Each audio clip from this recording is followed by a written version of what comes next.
Here are your hosts, Kyle Fellows and Andrew Mertig. This is the Draft Fellows Podcast.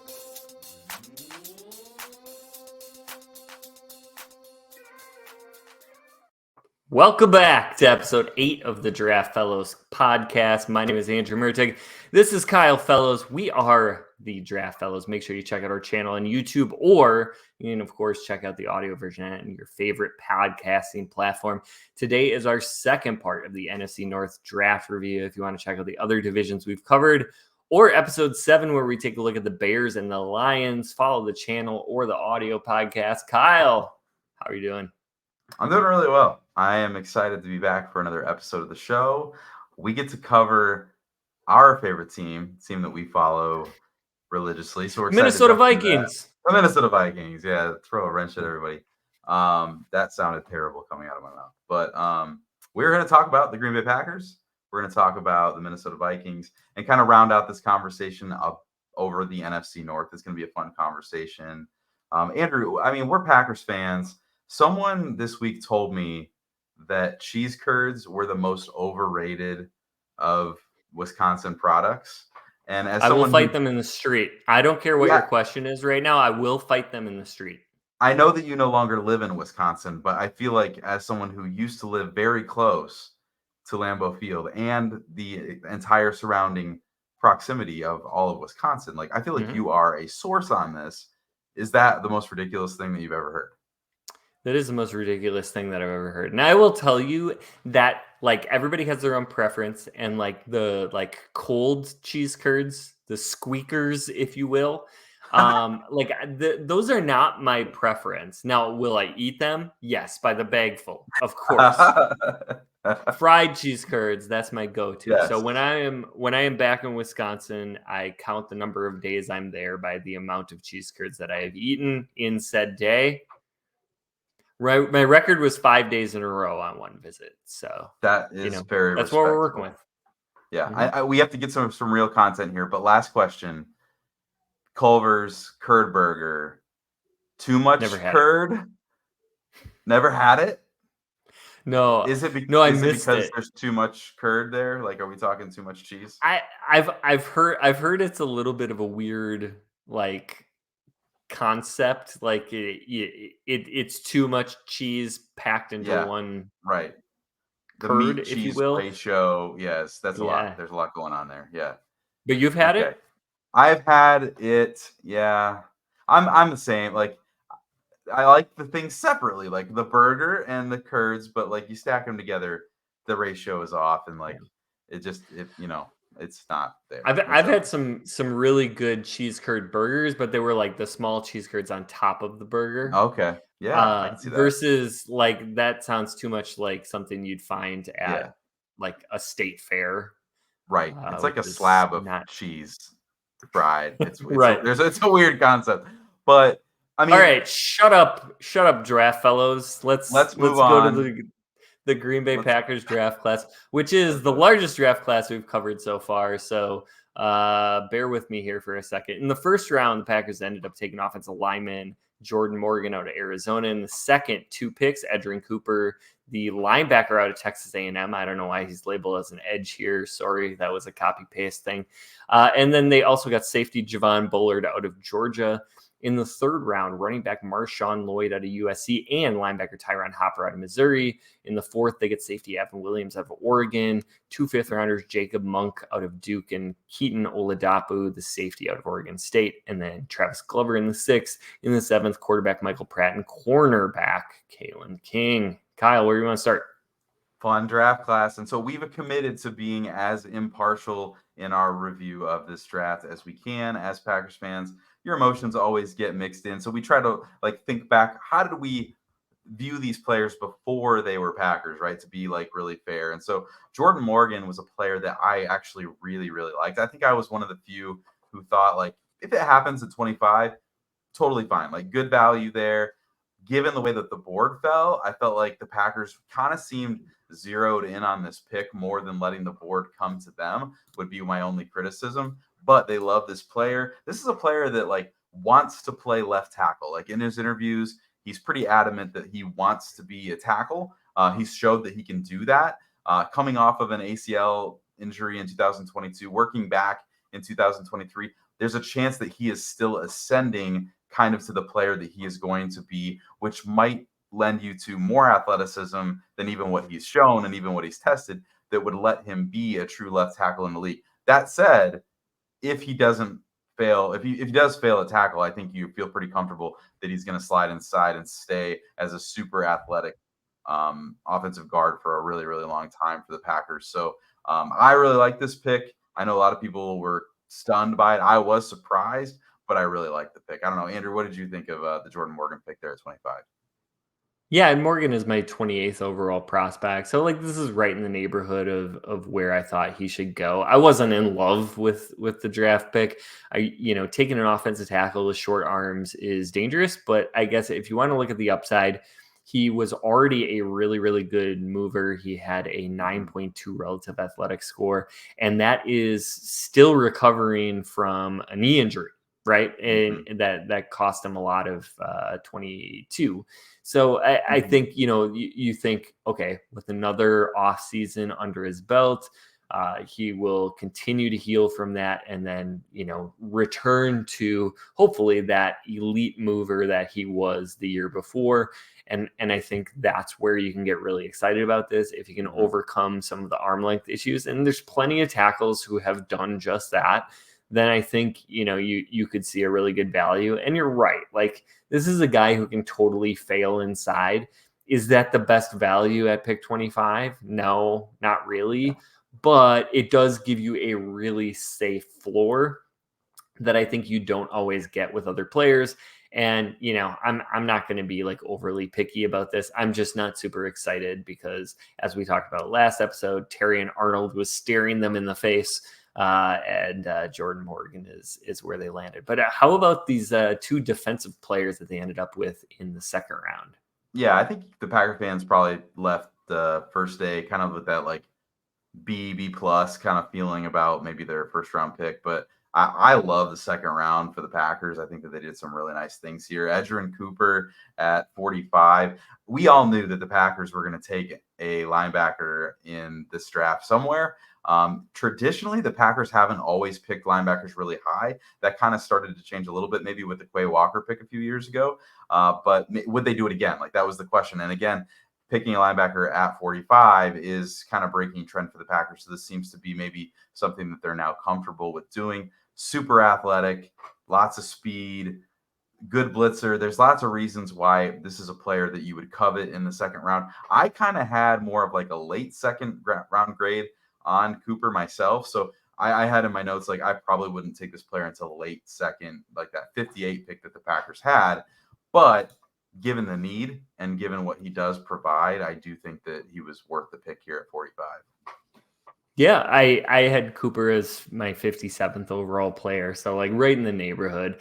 I wasn't super excited about him. Like if you just look at the raw tools, I think you see the vision here, right? Like Edgerrin Cooper and Quay Walker, if they hit their ceiling, could be like San Francisco's dual linebacker.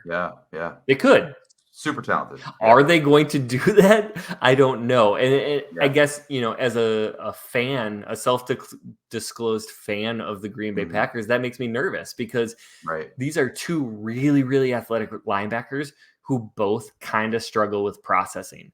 So maybe the new Jeff Hafley defense is going to allow them to be a little bit more free moving, a little bit more aggressive and attack style. And that may really help them. But if they're forced to read and react, or if the defensive line doesn't hold up and they get blockers on them, this could be a bad duo. And so like, I think that whereas we talk about Morgan, really high floor, I think Cooper, big risk, right? Like high ceiling, low floor. And that's okay. I think in the middle of the second round, it's all right to take those kind of players and you're getting something out of that and you're trusting your coaches to develop them. There's just more inherent risk.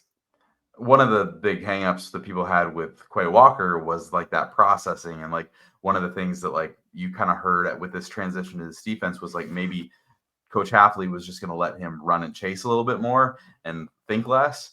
But now it sounds like Quay is probably going to wear the green dot. And so that's a lot of thinking, lots of processing, lots of communicating. So it will be really fascinating to see how someone like Edgerrin Cooper factors in, how they play together. By all accounts, it sounds like Quay is super excited to have another running mate there alongside of him. But let's talk about Javon Bullard, who they got later in this second round. This is a player that if you flip these players, like for me, that would have been better value. Again, no one cares, but like I would have taken Javon Bullard at 45 and Edgerrin Cooper at 58 and felt like that was the appropriate slotting. Again, nobody cares what I think, but Javon Bullard's super consistent player. The first time I watched him, I was kind of like, this is a vanilla player. Like he was just always where he was supposed to be, didn't give up a lot of big plays, but there wasn't like big splashes. I watched 2 or 3 games to start and like kind of wrote him up as, good player, not impactful player. Came back to him right before the draft and did find him making some of those plays. And he's going to be a rock solid player in this defense. And I think someone that they can rely on, who can kind of give them some interchangeability with their safeties, who can play deep, play in the box, maybe kind of flex out to some slot stuff. So really excited just to see how he fits into this defense. Yeah, I don't really believe that there's such a thing as a safety prospect with a high floor because I think like all safeties, the transition is so rocky that I don't think you can say, well, this player for sure is at least going to be solid. But I do think with Bullard, he's one of the safer safety prospects that you'll see. And that is because he can do a little bit of everything, including playing in the slot. And so that versatility is going to make him really useful all over the place. I think, he's really smart and instinctive, which is going to allow him to sort of like stay above water for now. And especially putting him next to Xavier McKinney is really going to help him to be like able to process and make mistakes as all young safeties do, and then sort of like figure out how to swim on his own in the meantime. And so I think, overall, this is a really good pick. The Packers obviously had a glaring weakness at safety, and they addressed that with the most expensive one in free agency, and then another pretty high draft pick. Yeah. So the Packers take care of a couple of needs here, right? They check the box of linebacker, safety, which they needed to do in the draft. And then we kind of got into that third round, and I was sitting there watching the draft just wondering, like, so what direction do they go now? And so it seems it was just take a player that they valued really highly regardless of position, because Marshawn Lloyd in the third round maybe wasn't what a lot of fans were expecting, but this was my running back 2 in this class. And so I really like this pick. I was kind of surprised that, they took a running back this high, but speed, absolutely has that home run threat ability, decent patience behind the line, absolutely hits the gas when it's time to go, and is a really fun electric runner to watch. Ball security is a big issue and was one reason that I initially had him a little bit lower in my ranks. I think he was like running back 4 for a while, but as I watched him, I was like, if we can fix that, I think that the ceiling on him is very, very high. So he ended up my running back 2, but he did have basically 1 fumble for every 36 touches in college, which is a significant amount of fumbles. So that's something that the Packers are going to need to work out. Max Melton, the cornerback, forced a fumble at the Senior Bowl, by Marshawn Lloyd. And so it's an issue that existed in college and then followed him throughout the process. So that's one that I think the coaches are going to want to see remedied before they trust him. But by all accounts, he's making a lot of plays in camp and seems to be someone who's going to factor into this offense pretty early. Yeah, he by all accounts, really, really quick in the hole. Good top end speed. He's a nice athlete. I think he's got pretty solid vision. He's a little bit of an older prospect, which is a little concerning at running back. And in addition, you mentioned the ball security issues. So we will see. I think he's got a chance to be a really important part of this team, because behind Josh Jacobs, you have AJ Dillon, and we don't know what to expect out of that. Yeah, I was just going to mention one other thing with his profile that was super interesting is a lot of people thought he was kind of smaller, and then he showed up and weighed in at the Senior Bowl at 217 pounds. So this was a player a lot of people thought was playing in the low 200s, could kind of be that like complimentary back, but maybe couldn't carry a full load. And then he showed up at 217 and tested really, really well as well. And so I think that kind of like increases his ability to maybe be a true, player who can carry the load in the NFL in a way that a lot of people didn't expect. So to be as explosive and speedy as he is at his size is, I think, also another selling point for why the Packers felt the need to take that pick in the third round. Yeah, obviously a ton of other picks here, but anybody that jumps out to you that you want to address before we move on?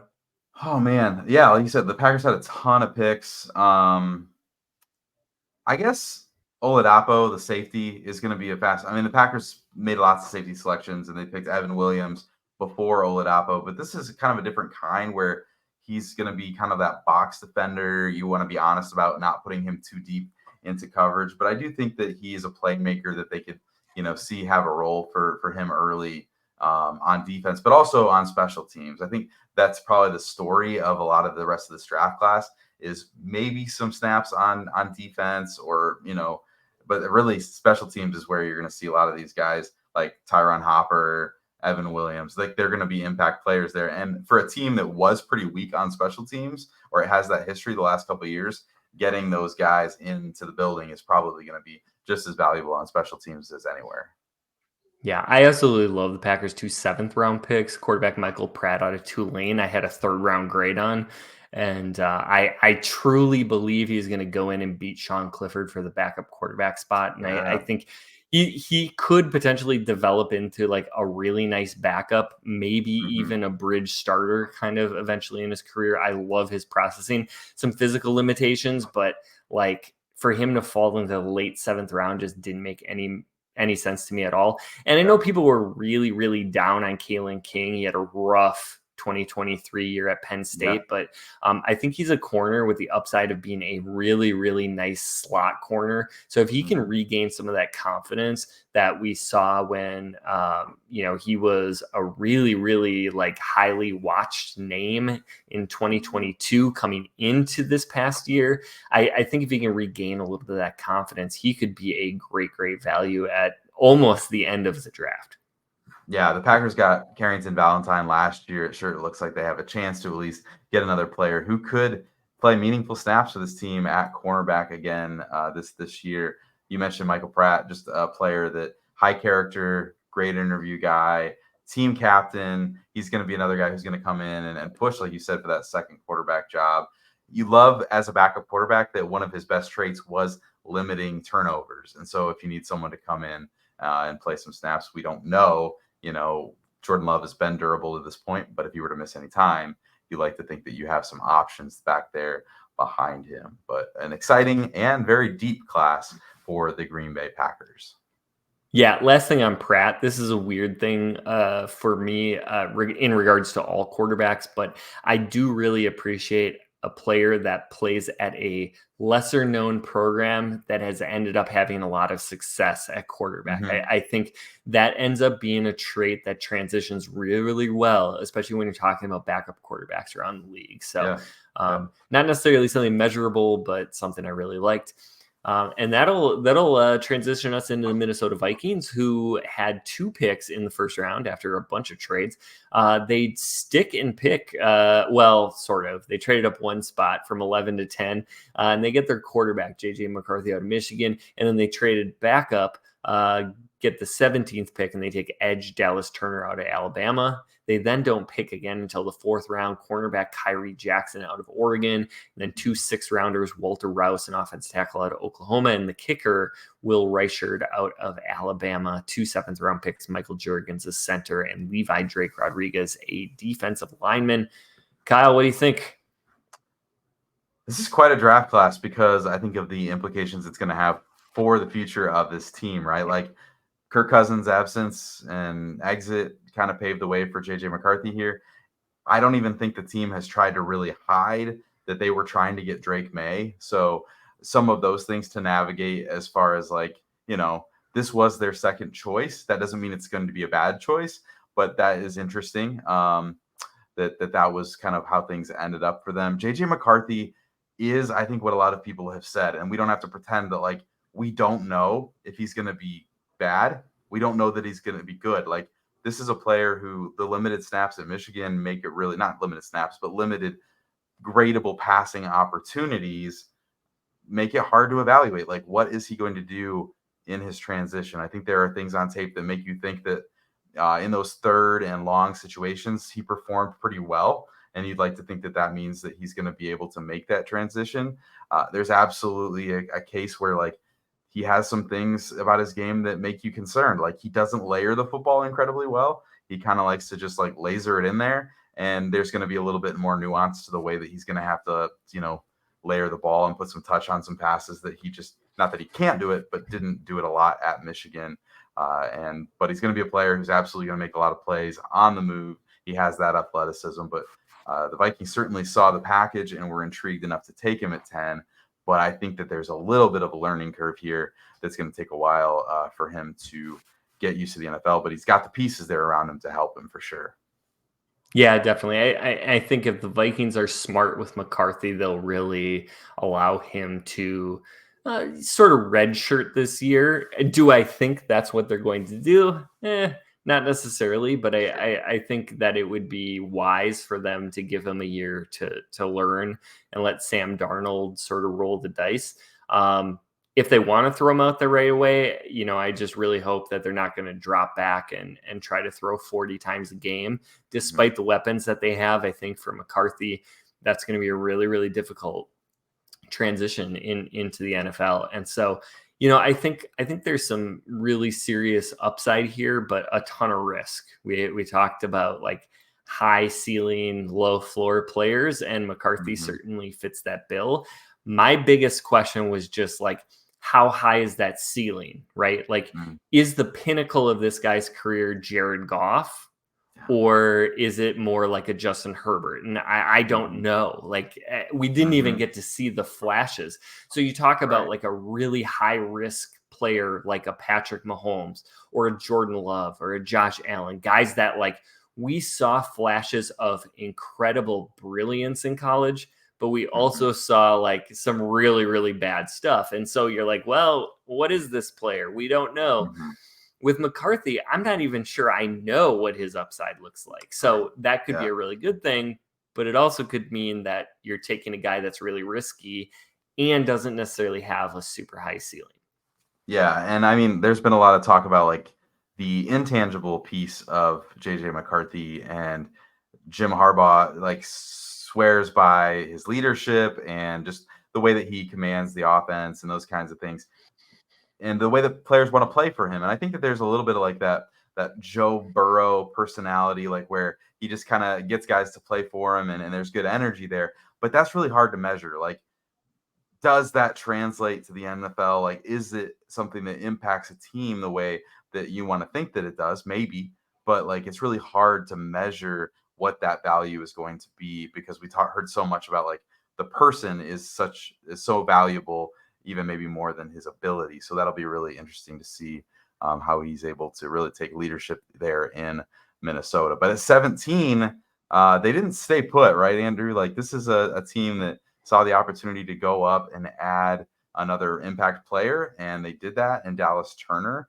the edge from Alabama. And I spent a lot of time with the edge guys in this class.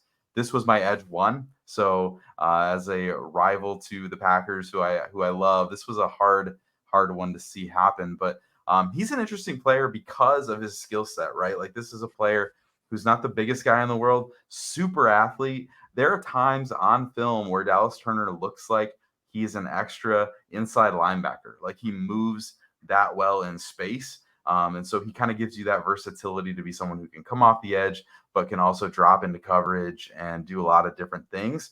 I think that Brian Flores is going to have a ton of fun mixing him into this defense early. And so I think that this is a great fit. 21 years old, high ceiling player. Obviously the size, maybe you wish that he had a little bit more size to him, but that would limit like what he is able to do in space. And so I think you're pretty excited about what he brings to the defense. Yeah, I really like Dallas Turner as a prospect. I think there's an absolute ton of upside, as a pure pass rusher right now. I think he gives you a lot of tools and ability. And I think as a future development developmental like run defender. He's got the length. I think he's got the like instincts and other things to hold up there. I think like this could end up being a really nice replacement for Danielle Hunter long term. But my big question here is what the Vikings gave away, because we know they traded up to 23 with the Texans, sort of eyeing a move up for a quarterback. Well, they couldn't make that trade happen, and McCarthy falls to them. And then they get really aggressive again, trading more future draft capital to get up to 17 and take Turner. And I've seen like different trade evaluations for what they ended up giving up for pick 17, and it is definitely a top 10 pick worth of value. Now, is that important? If Turner turns out to be an elite edge rusher, no. Like, great. They just got him a year early, and he's only 21. So that's going to be good value. But if he's a little slower to develop or doesn't reach his ceiling, then I think you're in a little bit of trouble there. Yeah, it's fascinating. We saw the Houston Texans do this last year where they leave the draft with their quarterback of the future and CJ Stroud. They come away with a really aggressive move to go get Will Anderson after making that selection. I would think that Stroud, even before we saw what Stroud was last year coming out, I think Stroud is a far superior prospect to JJ McCarthy. I think Will Anderson is better than Dallas Turner as a prospect. But the Minnesota Vikings kind of following this blueprint of let's get some young impact players on both sides of the ball, those who can, move the ball through the air and those who can prevent you from doing that on defense. So we'll see if it works out. But Andrew, Kyrie Jackson is a player that I watched. I only watched one game. So this is a player that they took in the 4th round. Did you have any thoughts on Kyrie Jackson? I had him as my 105th overall player. He goes 108, so win for me. I think that, he can be a really, really solid addition to this corner room. So I like what he brings. I think, for the Vikings, this defense is in need of help at some positions. They're a little old, they're a little inexperienced, and they have a pretty bad lack of depth. So I think, he's a big size speed guy. He's, I believe, 6'3". That might have been pre-combine, so don't quote me on that. But I really liked his ball skills. I thought he played press really well. I think he should be a really good zone defender, but his instincts were a work in progress. His hips were pretty tight, so asking him to cover like in breaking routes, I don't think is a really great idea. But if you're looking for maybe developing a cover 3 kind of player or like a really, really physical man defender, which I think is more likely what Brian Flores is going to have him doing, I think he's a fun developmental prospect. Is he going to help you immediately? Wait and see on that one. Yeah, absolutely. I think the other red flag that I had with him was just he is going to turn 25 years old during his rookie season. So a little bit of there to this point to get drafted, and then now being an older prospect, sometimes that can be a little bit of a hiccup in your development. But it's a lot of the same notes you had. Very physical, press man, corner type. So interesting selection there in the 4th round. Any other thoughts here on the rest of this class? They took a kicker in this class who appears to be in line to be their starting kicker this year. Yeah, I believe so. Reichard looked really good at Alabama. I mean, I'm not going to pretend that I'm very good at evaluating kickers, but he did seem to be one of the higher ranked kickers in this class. So to nab him in the 6th round, I think that's a really great development. And, certainly the Vikings are going to hope that he can win that job. The rest of this class, really, depth that you, as always, hope with 6th and 7th rounders. You can hit a lottery ticket, maybe get a solid rotational guy. Yeah, I know a lot of people really liked Rouse there in the 6th round. Like I watched a little bit of him and he's fine. But for those who were much higher, I saw a lot of people like him in the 4th round. So, but yeah, filling out that offensive line depth and just helping as you kind of introduce a new young player as your starting quarterback, making sure they can stay upright if you have injuries along that offensive line with him and someone like Michael Juergens as well. So very top-heavy draft for the Minnesota Vikings, but one that will tell the story of how this franchise goes for the next decade, probably. Absolutely, yeah. So I think, we ended up with 2 really we ended with the like big class for the Packers, and then a little bit more top heavy draft with the Vikings to close up the NFC North. But certainly a lot of intrigue around this division with both Caleb Williams and JJ McCarthy entering in the same year. Yeah, so lots of fun talking NFC North. Thanks for joining us. Make sure you like and subscribe to the show. We will be covering each division in football over the next couple of weeks, so stick with us there. From the draft room to the gridiron, the Draft Fellows have you covered. Until next time, stay tuned and stay in the game.